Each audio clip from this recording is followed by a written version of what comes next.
A very good morning, guys. What is up, and welcome to another daily market outlook. So the markets are looking very interesting at the moment. Market outlooks have been playing out pretty well as well. So let's dive in, see what is going on, and see if this dollar weakness can continue down underneath the trend line and into our area of daily demand.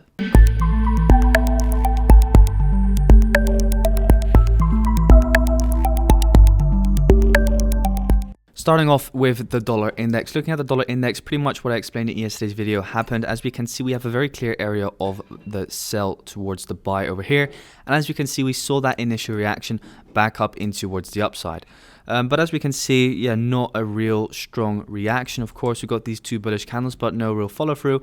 And we are currently seeing, yeah, some bearish selling pressure. So this area of demand for me personally has been taken out by now, not relevant anymore, and I do expect the dollar index to start pushing down very soon. This is pretty much your last area of demand. Maybe inside this wick there's also going to be some demand. However, I do expect us to take out this low very soon and see further dollar bearishness. Of course, I could be wrong, but that is what I personally expect for the time being. Quickly diving back in towards the daily, we saw some upside rejection on the daily.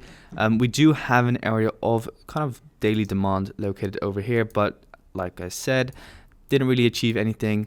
So yeah, I do expect it to get run, and I do expect us to hit this area of daily demand very soon, which essentially took out this structure and also caused a breaker structure up over here at the top.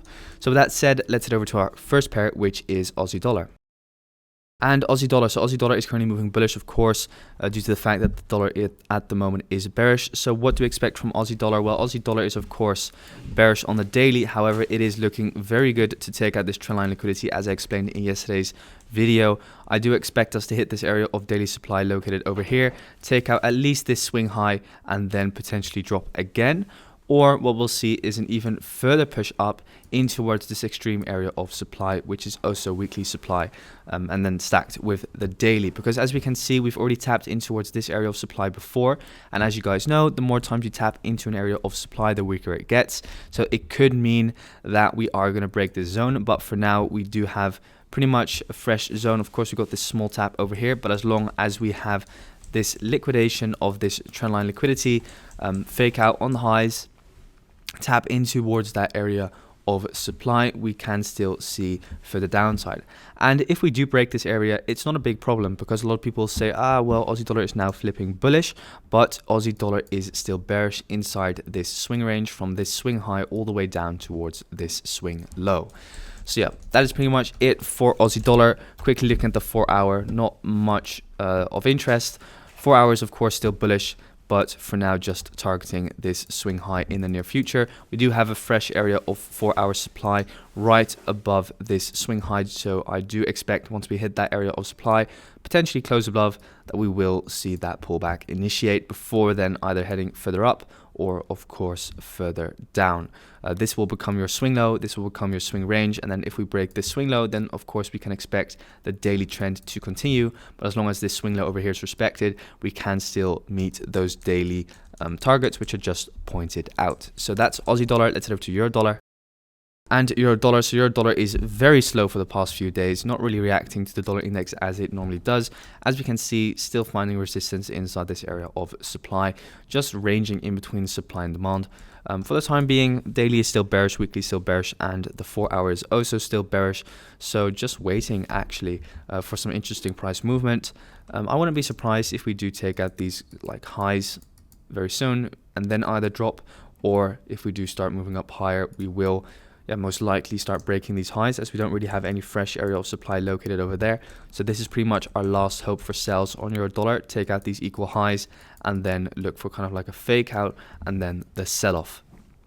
So yeah, that's pretty much what I'm keeping an eye on euro dollar. But as we can see, euro dollar is just very boring at the moment and not really worthy to trade. So that said, let's head over to pound dollar. And pound dollar. So pound dollar pretty much as expected, moving up higher. As we can see, very consolidative. But what we can expect for now, in my opinion, is a further push up. At least take out this swing high over here where liquidity is built up above.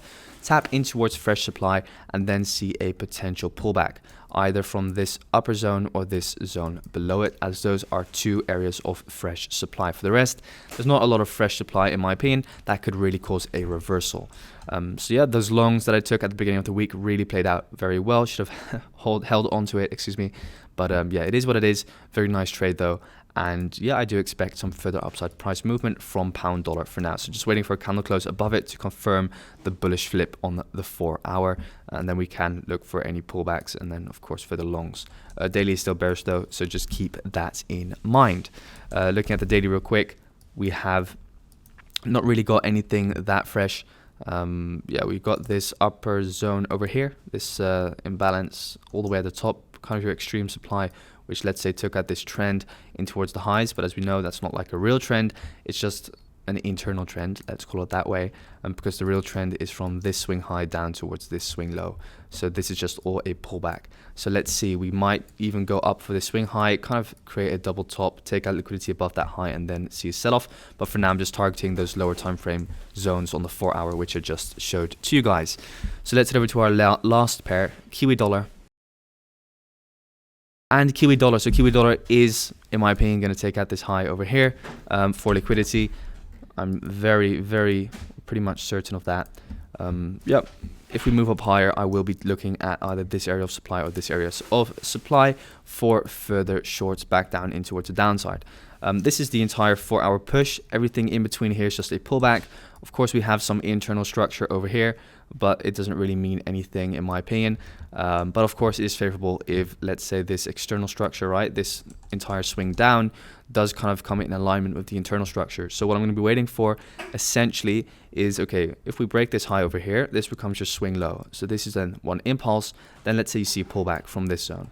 Then what happens? Another impulse up, then a push down, pullback, internal break of structure in alignment with the overall outer 4 hour structure, supply created, and then look for shorts. That is pretty much it for Kiwi dollar. If you want to be a little bit more aggressive and just trade with the 4 hour external structure, you can also just look for shorts from this supply zone or this supply zone. We're kind of forming this, I would say, ascending structure. It's not really something that I trade a lot, these kind of expanding structures, but if we look over here, we have a 1, a 2, and then what you essentially want to see is either a fake out on the second high drop or a third trendline touch. And that third trendline touch is perfectly inside this area of supply. So yeah, that is Kiwi dollar for you. Daily also looking good to move up a little bit higher in towards these daily areas of supply. So yeah, last pair is of course gold. And gold has been reacting to this area of supply, which I pointed out yesterday. Yeah, supply and demand is it, guys. It makes trading so much more easy. Looking at this overall structure, we do have another area of supply. So let's say we break through this area of supply. I will be keeping an eye out for this higher level at 1934 up towards 1958. Yeah, so we closed above this line, which means we had a daily break of structure. And that means that this is now your swing low over here. This is potentially going to be your swing high, depends on if we see a pullback or not. So just keep in mind, this is now our swing low. And yeah, we're just going to be waiting for a pullback before looking for further upside potential. So that's it for today, guys. Thank you so much for tuning in. I wish you all a fantastic day. If you have any questions, of course, reach out to me and we will speak soon. Thanks, guys.